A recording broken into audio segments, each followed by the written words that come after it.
Call it again. Hey, come on. Come on.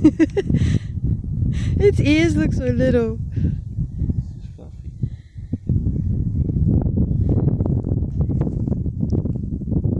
A giant log-legged sheep. I can honestly imagine two little people inside. Like the back legs so look like just a person bending over.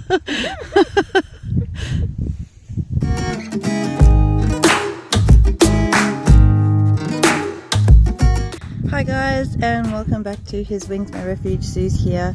So we are on day 2 of our Outback Queensland Adventure, and we are leaving Roma today. We're going to leave Ups and Downs farm stay and our little alpaca friend, and we are actually heading out towards Charleville. I believe we are stopping in at Mitchell to go to the Artesian Hot Springs and have a little swim, and then I actually don't really know much about where we're going because I didn't plan this trip. We're kind of just tagging along. We thought it would be a bit fun. So before we head out, we're going to head back into Roma. We've got to go to the chemist, we've got to go to Woolies, and then we are going to head on out to Mitchell for a lovely hot spring swim. Alright, so we've just finished up at the Artesian Spa in Mitchell, and that was pretty cool. There were 2 pools. There was a 40-degree pool and a 27-degree pool. Had a bit of lunch here, and now we are heading off to Charleville to the Evening Star caravan park, and I'll see you there. Bye. Where are we headed? Charleville. Charleville. Let's go. Let's go. So we've made it to Charleville, and we are staying at the Evening Star caravan park, which is actually about, I don't know, 8+ k's out of Charleville, on the way out to Quilpie, and the way which we're going, we're actually spending 2 nights here, and it's absolutely stunning. It's red dirt and Australian bush, and it's beautiful, and it's really windy at the moment, so I'm really sorry if there's a lot of wind going on in the background there. But we decided to finish off our evening with a lovely 4K stroll around the property. The kids are all skipping off in front, and yeah. So on the way here we went to Mitchell and we went to the hot springs, and then from Mitchell drove all the way through.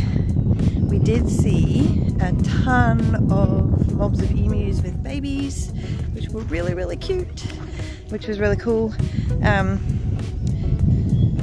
Yeah, so we're going to have a little stroll around the property, and then hopefully something yummy for dinner before sitting around the communal bonfire that they have going at the property 24/7, and chatting with some of the other tourists as we go. So yeah, let's see how we go.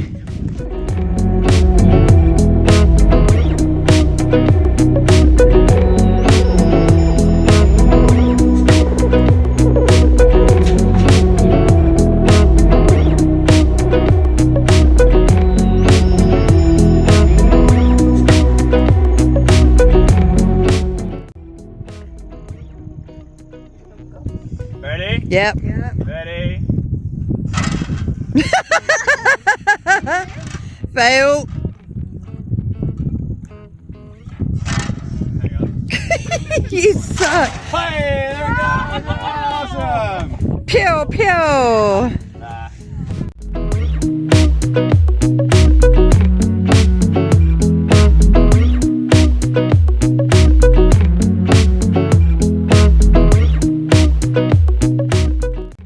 So we're heading into Charleville today after a night out at Evening Star Caravan Park, and we are going to the RFDS, which is the Royal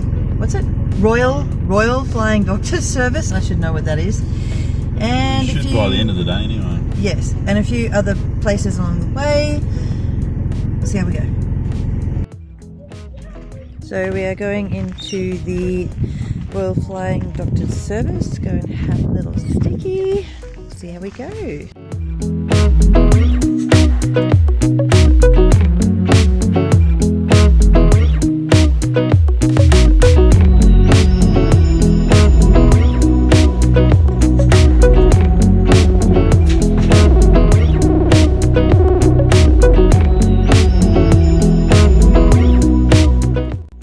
Things here are rainmaking guns, and they were brought into Charleville in 1902 by a guy named Rag, and basically they were brought out here because they were absolutely desperate for water. These particular ones are original rainmaking guns, rainmaking cannons, 100 years old, and basically what they did was they fired gases up into the clouds in order to get the clouds to start raining. However, it ended up being an absolute failure because some of them exploded even right near onlookers, and they did not work at all. But in the end, they didn't even need them, because by the end of 1902, they actually started getting some flooding rain. So it became a bit of a joke, these rainmaking guns. So I thought they were really interesting though, to have 100-year-old rainmaking guns that didn't work in your parklands. So at the Evening Star Caravan Park just outside Charleville, they've got this beautiful big veggie garden with a few bits and pieces in it that basically if you're staying here you're allowed to come and pick what you need to eat to go with your dinner or your lunch or whatever, which I thought was really, really cool.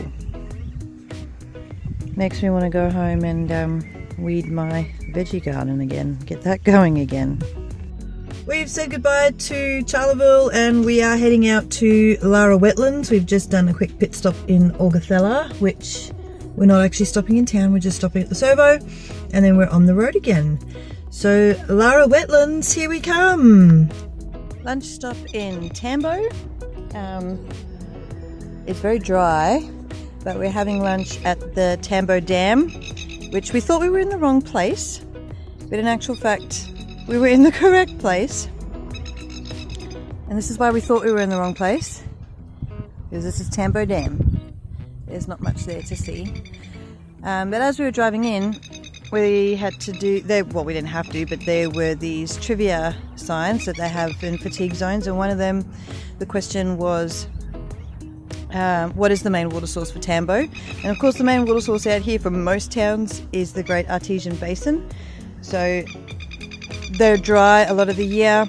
They have their wet season between end of September and beginning of April.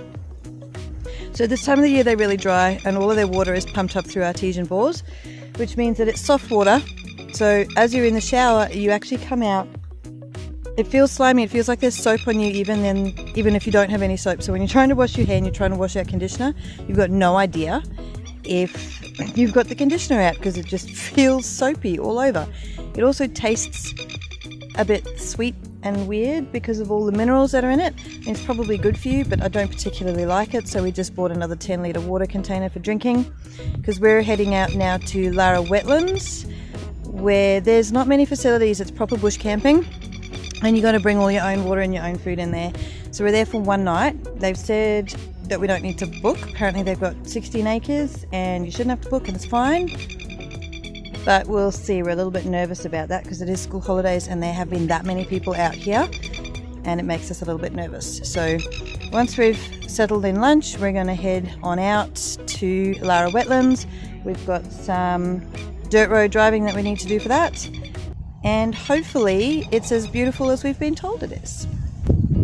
We are at Lara Wetlands, and as you can see, I did not actually believe that there was going to be any water out here, because as we were driving through the station it was pretty red dirt and dry. However, as you can see, there is plenty of water. It is very shallow, about ankle deep most of it, and I would say that originally it was pretty seasonal, but I reckon they've dug all around the outside, made it deeper so that it stays in.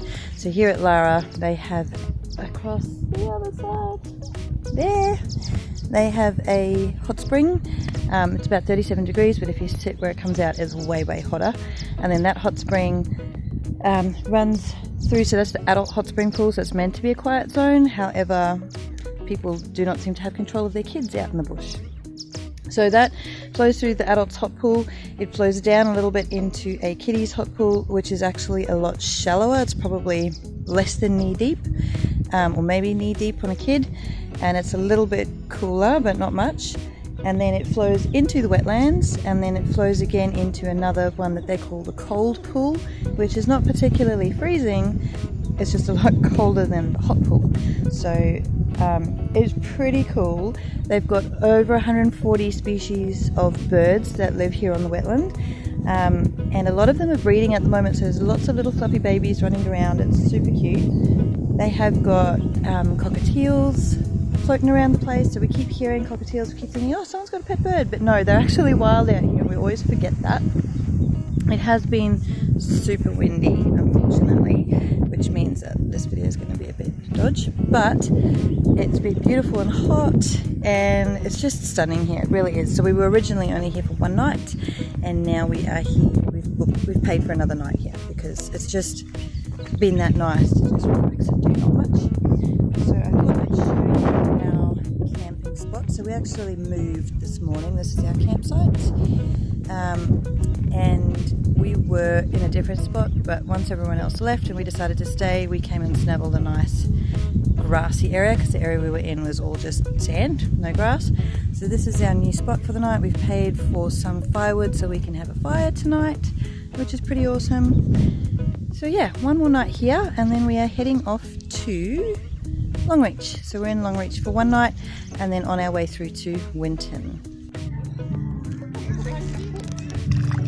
I'm not gonna back it up. I'm not gonna back it up. You can only catch fish around the edges. It's probably like using a stone fish. Well, you're on the center. Yeah, you're staring at the outside. You've got to chair. You're welcome, bro. I wanna pet right now.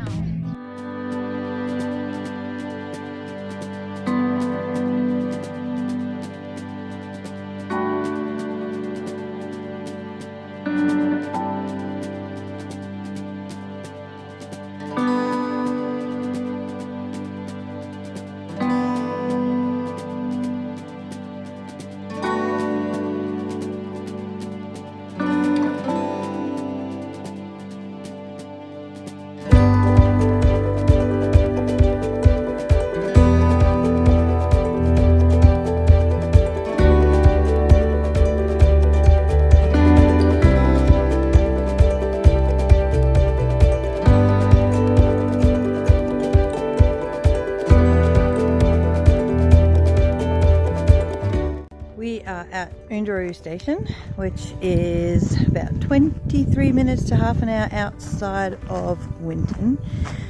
Today we went and did the big dinosaur exhibition thing at Winton. I can't remember exactly what it's called. I'll pop the name up on the screen when I remember what it is. We also went into town itself, went to see all the opal mining things. We went to the musical fence, which personally I didn't enjoy because it's very noisy, but the kids loved it. Before that, we stayed in Longreach after leaving Lara Wetlands, and to be honest, if I never go back to Longreach again, it'll be too soon.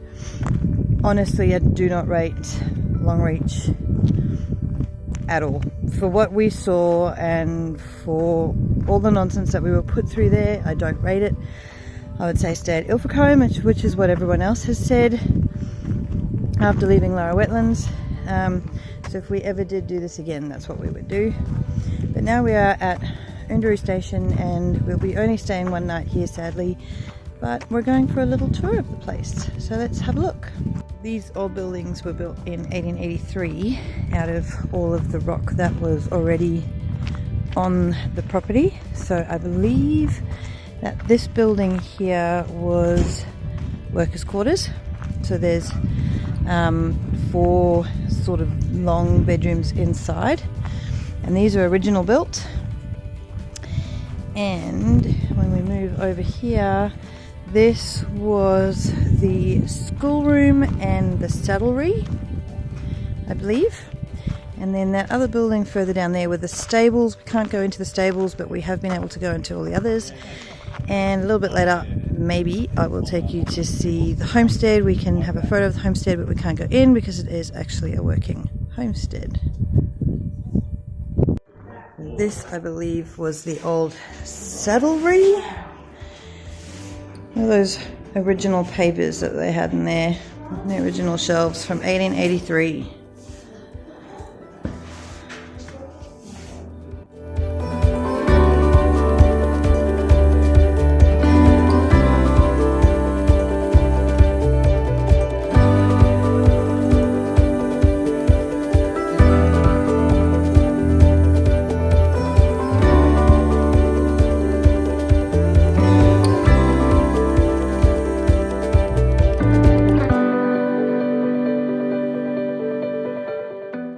Just a quick update. I've actually not filmed for a few days. My bad, sorry. I'm trying to think when the last time I filmed was, and I think it was Indaroo Station out at Winton. Once we left there, we went back to Sapphire, which was a massive drive, and I think that's why I didn't film. I was just so tired because we had the people we were travelling with had a few car issues, so it took a long time to get from Winton to Longreach, about an hour and a half longer than it should have. We popped in at Ilfracombe, which I'll pop some photos up of that after this. And then once we finished in Ilfracombe for lunch, we went and drove straight through to Sapphire. We spent 2 nights in Sapphire, and we actually did some fossicking, some paid fossicking, and then we just went and found a creek and we fossicked. And then we ended up with quite a few little sapphires, which was really, really cool. We might send a couple of those sapphires off to Thailand. That's where they get cut. And then see what we get back from that, which will be really cool. So 2 nights in Sapphire, and then today we've driven straight to Carnarvon Gorge. We're staying at Takaraka, and we've all set up camp in Takaraka, and we are about to go off on our first hike for the Carnarvon Gorge area, which is Mickey's Creek. And Mickey's Creek, the actual graded walk is 1.5k in, 1.5k out, but the track ends, but you're allowed to keep going. So there's actually, we've been all the way to the end before, which involves a lot of rock hopping, which is really cool. So we're going to do that today, and then tomorrow we are going to be doing the massive 16k mega hike in Carnarvon Gorge proper, which will be awesome, and I will film some of that for you too. Anyway, we're going to hop out and we're going to go for this walk in Mickey's Creek.